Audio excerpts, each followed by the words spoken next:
Katoto vlog. Din hiyang bugusan daram para haimo itdamong gwapo.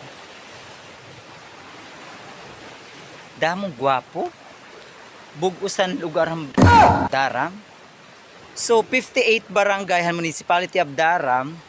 Gintatanong na mo kung hinut damong gwapo. O sige, para diri naman kita diri naman kita bias, diri kita this is my opinion ha. So magbibigay ako ng top 3.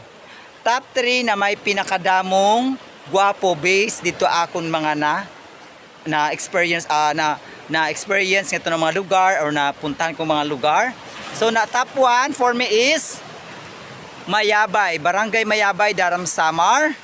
Top 2 Birawan, Daram Samar. And top 3 Suwa. Okay? Barangay Suwa, no, ang top 3. So Mayabay, Birawan, Suwa. So that's my own opinion ha. So yun lang ang pa na mas damong gwapo. Ewan ko lang, mag-comment lang dito yung mga may pinakarami pa siguro, no? So thank you.